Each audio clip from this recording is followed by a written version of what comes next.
वो कहते हैं ना कि भीड़ हमेशा उस रास्ते पर चलती है जो रास्ता आसान होता है, लेकिन इसका मतलब ये बिल्कुल नहीं कि भीड़ जिस रास्ते पर चल रही है वो रास्ता सही हो। आप अपने रास्ते खुद चुनिए, क्योंकि आप अपने आप को सबसे बेहतर जानते हैं। चार्ल्स डार्विन की एक कहावत भी है जो कहते हैं सर्वाइवल ऑफ द फिटेस्ट।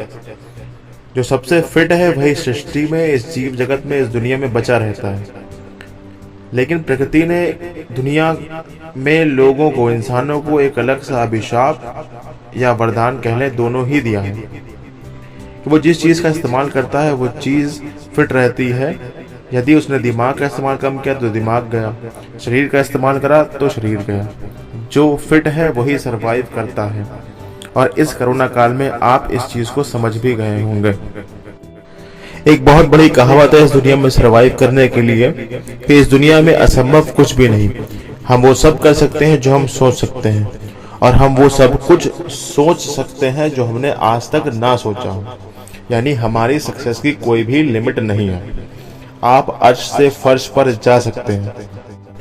एक किसी बड़े बुजुर्ग ने कहा है कि सफलता हमारा परिचय दुनिया से करवाती है और असफलता हमें दुनिया का परिचय कराती है। मीन्स जैसे आप होते हैं वैसे ही आपको लोग ट्रीट करते हैं। अगर किसी चीज को दिल से चाहो तो पूरी कायनात उसे तुमसे मिलाने में लग जाती है। महानता कभी ना गिरने में नहीं होती, बल्कि गिरकर उठने में होती है। और अगर भारत में आप इस मुकाम को हासिल करना चाहते हैं कि हर कोई आपकी आवभगत करे, हर कोई आपके पीछे रहे, तो सिर्फ एक मात्र बचा है एग्ज़ाम जो आप पास कर सकते हैं, वो है सिविल सर्विस एग्ज़ाम।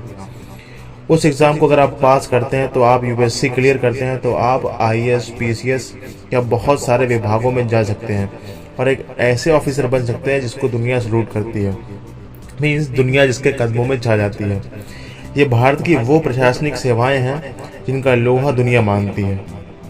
अगर आप बात करें, ये कहानी है संघर्ष की और मेहनत की। संघर्ष मेहनत का कॉम्बिनेशन बनाकर अगर आप चलेंगे तो आप ऑल इंडिया सर्विस के एग्ज़ाम जो है वो पास कर सकते हैं। इसको एग्ज़ाम को पास करने के लिए एक मिथ चला रहा है कि इंडियन एडमिनिस्ट्रेटिव सर्विस या फिर इंडियन पुलिस सर्विस ही आईपीएस या फिर आईएएस ही बनते हैं, पर ऐसा बिल्कुल भी नहीं है। मैं आज आपको बताऊंगा कि और कौन कौन सी अपॉर्चुनिटी हमारे पास रहती है।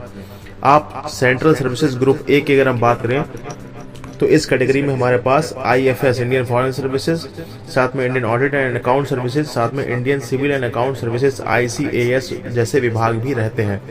साथ ही साथ में अन्य विभाग भी रहते हैं जैसे कि Indian defence account service IDAS, Indian defence state service, Indian information service IIS.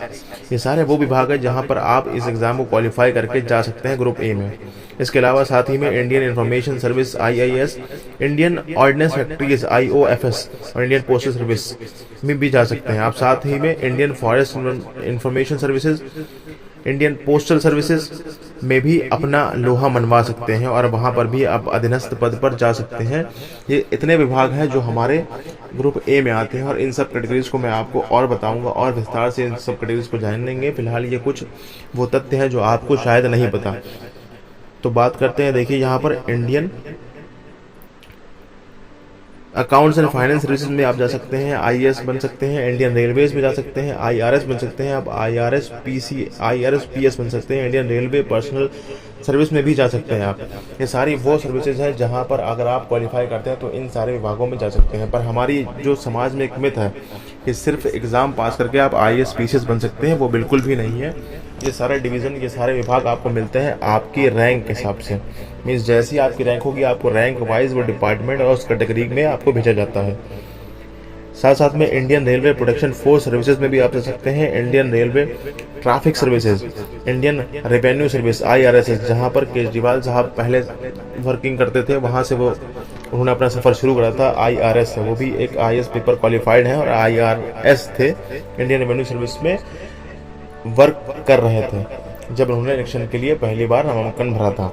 अगर हम बात करें ग्रुप बी के सर्विसेज की, तो ग्रुप बी के सर्विसेज में जो सर्विसेज आती हैं वो भी बेहद ही इम्पॉर्टेंट हैं इंडियन प्रोस्पेक्टिव से।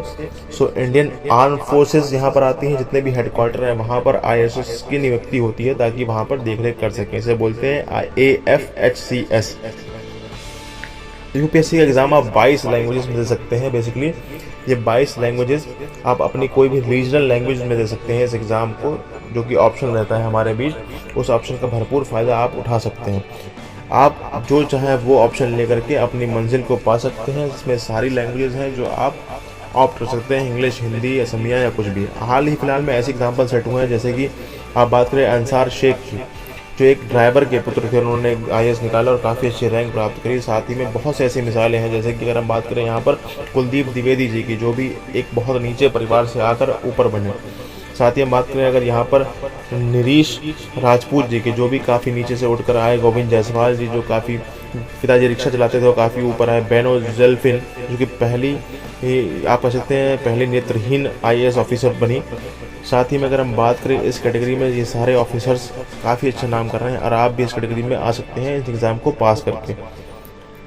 तो आपको भी सफलता मिल सकती है। अगर आप चाहें तो इस एग्ज़ाम को पास कर सकते हैं। इस एग्ज़ाम को भरने के लिए सिर्फ आपको फीस जमा करनी है 100 रुपये, और इस परीक्षा को पास करके आप भी सबका लाभ उठा सकते हैं।